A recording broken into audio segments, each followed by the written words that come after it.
بسم اللہ والحمد للہ والصلاة والسلام علی رسول اللہ صلی اللہ علیہ وآلہ وسلم۔ السلام علیکم ورحمۃ اللہ وبرکاتہ۔ کتاب مقامات الحریری سے آج کا سبق۔ اللہم انا نحمدک علی ما علمت من البیان۔ اے اللہ، ہم تیری حمد بیان کرتے ہیں، تیرا شکر ادا کرتے ہیں اس بات پر کہ تو نے ہمیں بولنا سکھایا۔ وَأَلْهَمْتَ مِنَ التِّبْيَانِ، اور تو نے ڈال دیا میرے دل میں من التبیان، وَأَلْهَمْتَ مِنَ التِّبْيَانِ، اور تو نے ڈال دیا میرے سینے میں بات کرنے کا سلیقہ اور اس کی کیفیت۔ اب یہاں پر ہم غور کریں گے، ایک ایک لفظ کی لغوی تشریح دیکھیں گے تاکہ وضاحت ہو جائے۔ سب سے پہلا لفظ ہے بیان۔ اس لفظ کی لغوی تشریح ہم دیکھتے ہیں تاکہ ہمیں پتہ چلے کہ اس کا ڈیٹیل سے اس کا معنی کیا ہے، اس میں تفصیل کیا ہے۔ البیان الفصاحت والایضاح، بیان کا مطلب ہے فصاحت اور وضاحت۔ اوضح یوضح، ایضاح کا مطلب ہوتا ہے وضاحت کرنا، کسی چیز کو تفصیل اور ڈیٹیل کے ساتھ بتانا، اور فصاحت زبان کی جو خوبصورتی ہوتی ہے اسے فصاحت کہتے ہیں۔ قرآن مجید میں یہ لفظ آیا ہے سورہ رحمان آیت نمبر 4 میں۔ اللہ تبارک و تعالی ارشاد فرماتا ہے علمہ البیان، یعنی اللہ تبارک و تعالی نے اسے بیان سکھایا۔ تفسیر جلالین میں اس بیان کا معنی دیا ہے علمہ البیان ای النطق، یعنی اسے بولنا سکھایا۔ اب یہی لفظ جو ہے ایک حدیث شریف میں بھی آیا۔ حضرت عمر بن خطاب رضی اللہ تعالیٰ عنہ سے مروی ہے، آپ فرماتے ہیں قدم رجلان من المشرق فخطبا فعجب الناس لشأنہما، مشرق کی جانب سے دو شخص آئے اور انہوں نے تقریر کی، بیان کیا یا بات کی، تو لوگ ان دونوں کی اس بات سے تعجب میں پڑ گئے، یعنی پسند کیا۔ فقال رسول اللہ صلی اللہ علیہ وآلہ وسلم، آپ صلی اللہ علیہ وسلم نے ارشاد فرمایا ان من البیان لسحرا، کہ جو بیان اور نطق ہے، جو فصاحت ہے، اس کے اندر ایک جادو ہے۔ روایت میں شک ہے اس لیے فرمایا او ان بعد البیان لسحر، کہ بعض بیان جو ہوتے ہیں، بعض نطق اور ادائیگی اور بعض باتیں جو ہوتی ہے اس میں سحر ہوتا ہے۔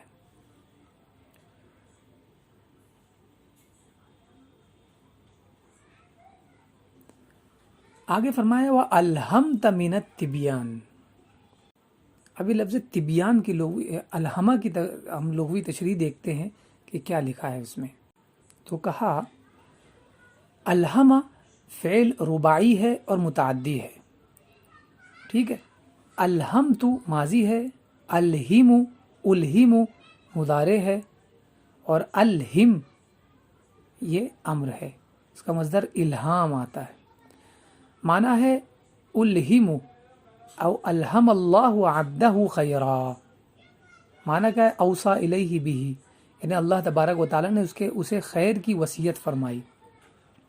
لقنہ ایاہ ووفقہ لہ، کہ اسے سکھایا اور اسے اس کی توفیق دی، یعنی خیر کی۔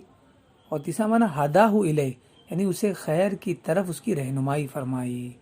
اسی طرح اس کا دوسرا معنی ہے الہمہ الوحی ای ابلغہ ایاہ، کہ اللہ تبارک و تعالیٰ نے وحی کو اس تک پہنچا دیا، یعنی اس کا معنی ہوتا ہے کسی چیز کو کسی کے دل میں ڈال دینا، اسے ہدایت دینا، اس کی توفیق دینا، ٹھیک ہے۔ اب یہاں پر ایک دوسرا لفظ ہے تبیان، اس لفظ کی ہم تشریح دیکھتے ہیں لغت میں۔ بینا یبین تبیینا و تبیانا، یہ مصدر ہے، باب تفعیل سے مصدر ہے۔ فہو مبین، اس کا امر مبین آتا ہے، والمفعول مبین، اور اس میں مفعول مبین آتا ہے، یہ متعدی ہوتا ہے۔ بین، اب کا معنی کیا ہے؟ بین آراءہ ای اوضحها فسرها بوضوح، یعنی اس نے اپنی آراء کو، اپنی رائے کو وضاحت کے ساتھ بیان کیا، اس کی تفسیر کی وضاحت کے ساتھ، یہ اس کا معنی ہے۔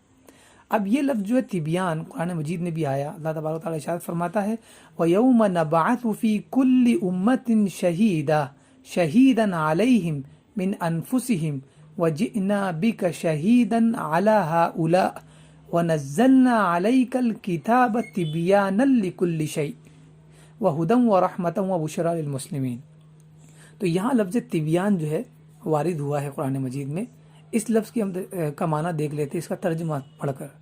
اور جس دن ہم ہر امت میں انہی میں سے ان پر ایک گواہ اٹھائیں گے، اور اے حبیب تمہیں ان سب پر گواہ بنا کر لائیں گے، اور ہم نے تم پر یہ قرآن اتارا جو ہر چیز کا روشن بیان ہے۔ تو روشن بیان، وضاحت، اسے ہی تبیان کہتے ہیں، اور مسلمانوں کے لیے ہدایت اور رحمت اور بشارت ہے۔ یہ لفظ حدیث شریف میں بھی آیا، یہ کچھ لمبی حدیث ہے، تو اس کا جہاں پر یہ لفظ وارد ہوا ہے، جو ہمارا محل استشہاد ہے، میں آپ کو وہاں لے جاتا ہوں تاکہ یہ بات واضح ہو جائے۔ حضرت ابو ہریرہ رضی اللہ تعالی عنہ سے یہ حدیث مروی ہے۔ اس حدیث کا جو مین ٹکڑا ہے وہ میں آپ کو بتا رہا ہوں۔ اس میں کہا حضرت موسیٰ علیہ السلام فرماتے ہیں، حضرت موسیٰ علیہ السلام فرماتے ہیں فقال آدم انت موسیٰ، حضرت آدم علیہ السلام فرماتے ہیں انت موسیٰ الذی اصطفاک اللہ برسالتہ و بکلامہ، تو ہی وہ موسیٰ ہے جسے اللہ تبارک و تعالیٰ نے چنا ہے اپنے پیغام اور اپنے خود سے بات کرنے کے لیے، وَأَعْطَاكَ الْأَلْوَاحَ، اور تجھے عطا کی ہیں پاٹیاں۔ لوح کی جمع الواح، جو پاٹی ہوتی ہے جس پر لکھا جاتا ہے، تجھے پاٹیاں عطا کی، یعنی اپنا کلام عطا کیا ہے اس پر لکھ کر۔ وہ کیا ہے؟ فیہا تبیان کل شیء، اس میں ہر چیز کا بیان ہے، وہ بھی روشن بیان ہے۔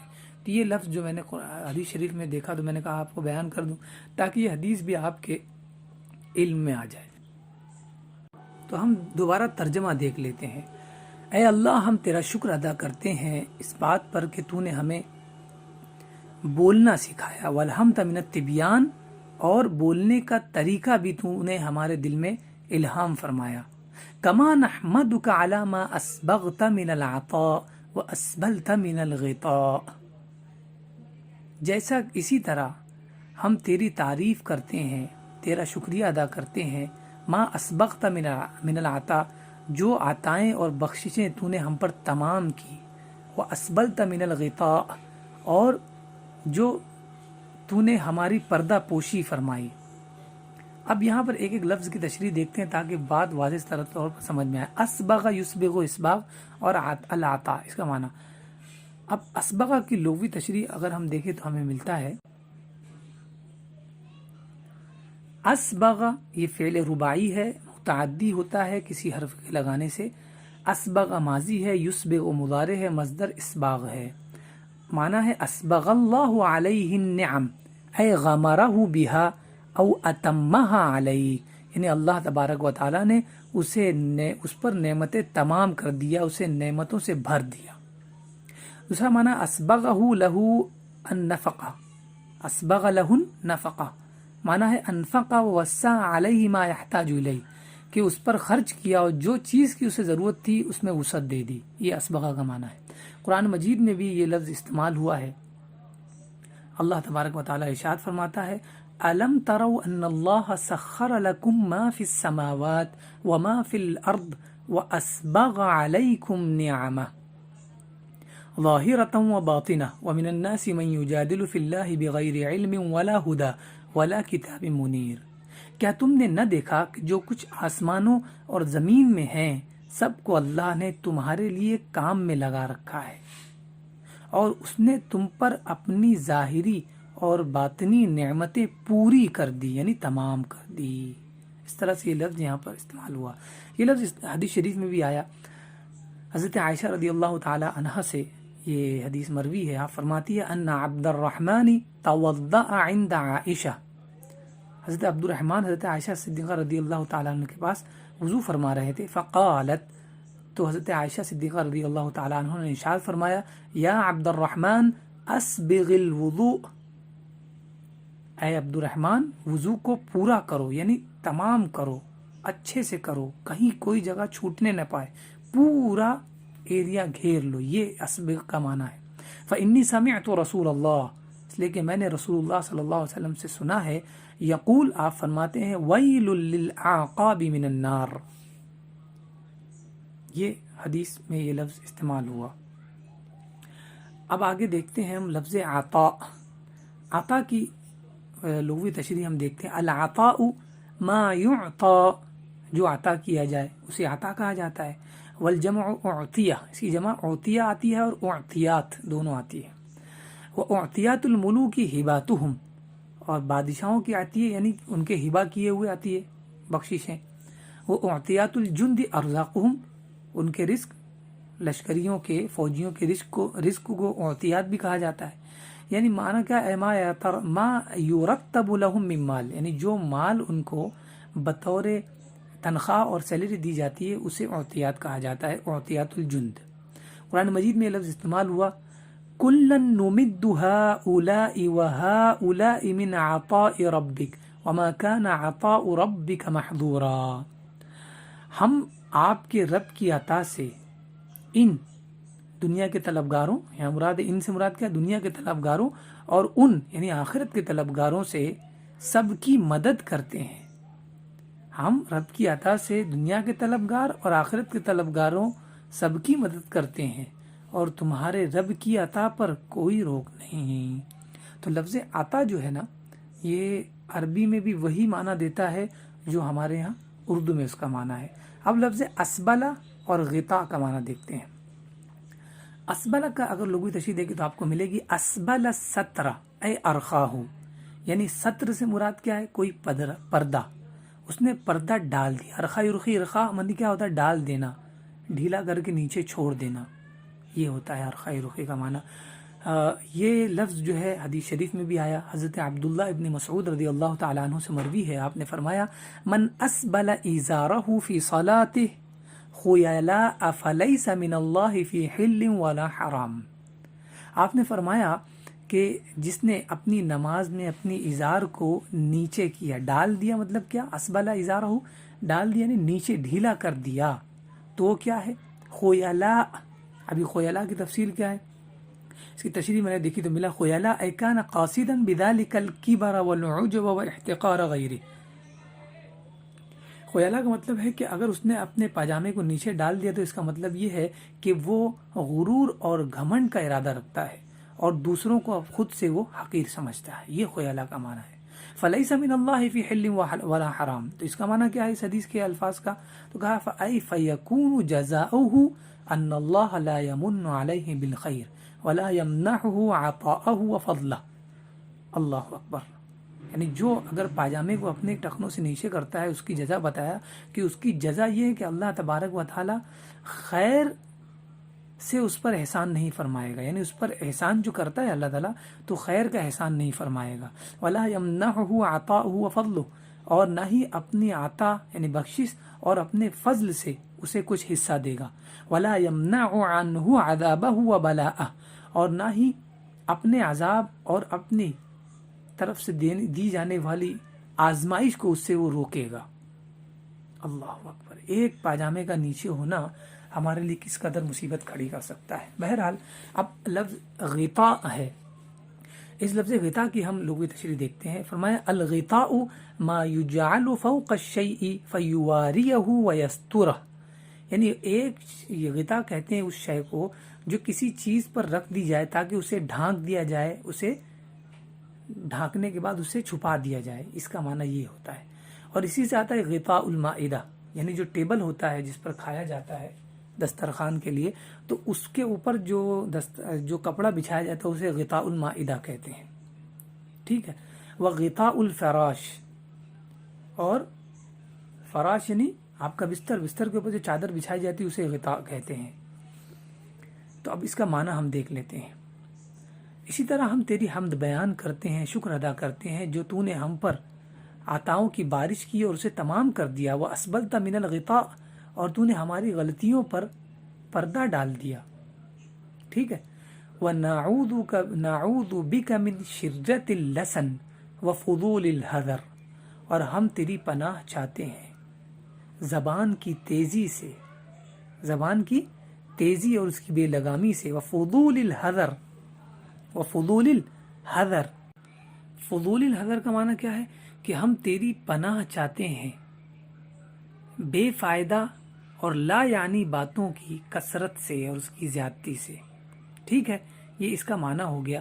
اب ہم اس کی لغوی تشریح دیتے ہیں ایک ایک لفظ کی. اب اس میں لفظ ہے شرہ اور لسن، اور دوسرے عبارت میں ہے فضول اور حذر. تو ہم اس کی تشریح دیکھ دیتے ہیں لغوی. الشرۃ الحدۃ، شرہ کا مطلب ہے تیزی. یقال کہا جاتا ہے اعوذ باللہ من شرۃ الغضب، میں اللہ تبارک و تعالیٰ کی پناہ چاہتا ہوں غضب کی تیزی سے، یعنی غصے کی تیزی سے اور غصے کے وبال سے میں تیری پناہ چاہتا ہوں. الشرۃ النشاط، شرہ کا معنی کیا ہے؟ نشاط، چستی. یقال للشباب شرۃ، جوانوں کے اندر ایک نشاط اور چستی ہوتی ہے. یہ لفظ حدیث شریف میں بھی آیا. حضرت ابو ہریرہ رضی اللہ تعالیٰ عنہ سے مروی، آپ نے فرمایا رسول اللہ صلی اللہ علیہ وسلم نے فرمایا ان لکل شیء شرہ، ہر چیز میں ایک نشاط اور چستی ہوتی ہے. وَلِكُلِّ شِرَّةٍ فَتْرَةٌ اور ہر نشاط اور چستی اور جذبے کے لیے ایک وقت مقرر ہے، یعنی وقت گزر جاتا ہے تو وہ جذبہ جو ہوتا ہے وہ بالکل کافور ہو جاتا ہے. یہ لفظ یہاں پر حدیث شریف میں استعمال ہوا. دوسرا لفظ تھا فضول، دوسرا لفظ تھا لسن. اللسن کا معنی کیا ہے؟ الفصاحہ، یعنی فصاحت. ٹھیک ہے، فصاحت کی تیزی، زبان کی تیزی. اور تیسرا لفظ تھا فضول. فضول یہ مصدر ہے فضلہ سے. اس کا معنی کیا ہے؟ دوسرا معنی، اس کا پہلا معنی ہے ما لا فائدہ منہ، وہ چیز جس میں کوئی فائدہ نہ ہو. اور دوسرا معنی یہ تدخل الانسان فی ما لا یعنی، وہ شے جس میں انسان بلا وجہ مداخلت کرے اسے بھی فضول کہتے ہیں. ٹھیک ہے، یہ فضول ہو گیا، یعنی زیادہ، مزید، اس کا کوئی فائدہ نہ ہو. اور حذر کا معنی کیا ہے؟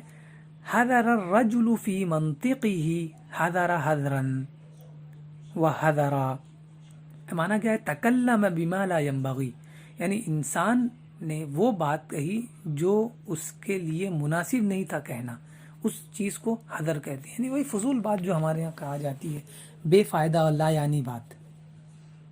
اب اس کا ہم ترجمہ دوسری بار دیکھ لیتے ہیں تاکہ آسانی ہو ہمیں.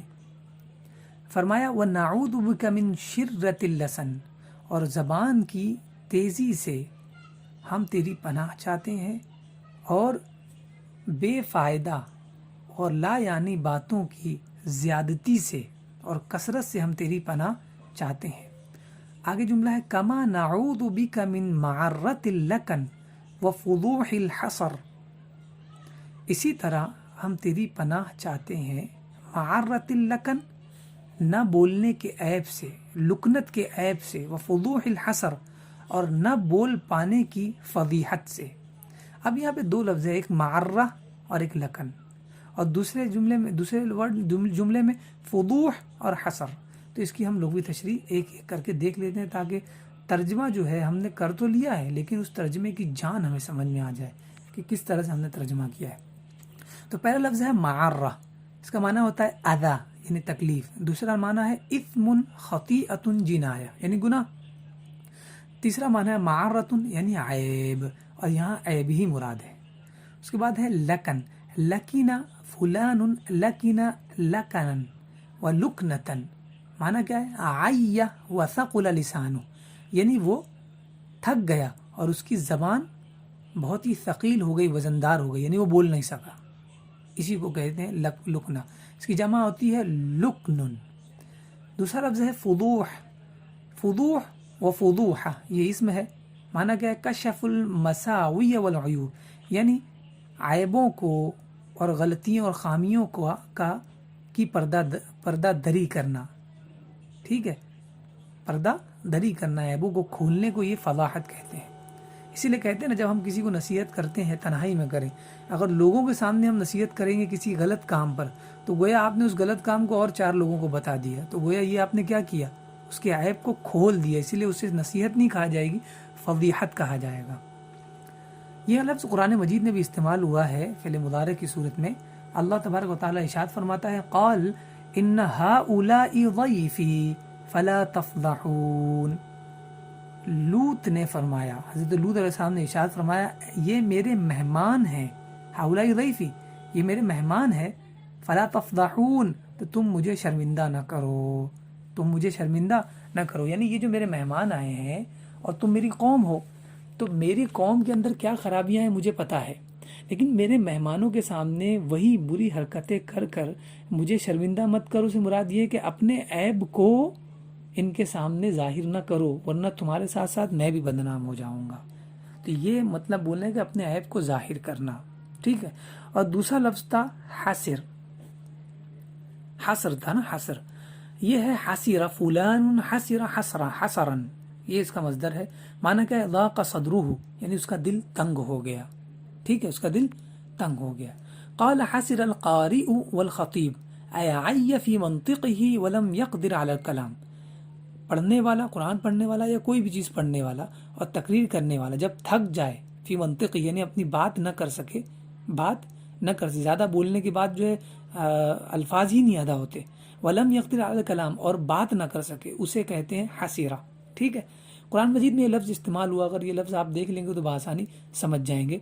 اللہ تبارک و تعالی ارشاد فرماتا ہے الا الذین یصلون الی قوم بینکم وبینہم میثاق او جاؤکم حسرت صدورہم ان یقاتلوکم. ترجمہ کیا ہے, مگر ان لوگوں کو قتل نہ کرو جو ایسی قوم سے تعلق رکھتے ہو کہ تمہارے اور ان کے درمیان امن کا معاہدہ ہو, یا تمہارے پاس اس حال میں آئیں کہ ان کے دل تم سے لڑائی کرنے سے تنگ آ چکے ہوں. تنگ آ چکے ہوں سے مراد کیا ہے, حسرت صدورہم, یعنی ان کے دل تنگ آ گئے ہیں, وہ نہیں چاہتے ہیں, وہ نہیں چاہتے ہیں. یہ لفظ حسیرہ ہو گیا. ہم ایک مرتبہ دوبارہ ترجمہ دیکھ لیتے ہیں. فرمایا کما نعوذ بک من معرۃ اللکن, اسی طرح ہم تیری پناہ چاہتے ہیں لکنت کے عیب سے. معرہ عیب, لکن لکنت. وفضوح الحسر, اور بات نہ کر پانے کی فضیحت سے, بدنامی سے, ٹھیک ہے. یہ اس کا معنی تھا. آج کے لیے اتنا بس. انشاءاللہ اگلے دن نئے سبق کے ساتھ دوبارہ حاضر ہوں گے. السلام علیکم ورحمۃ اللہ وبرکاتہ.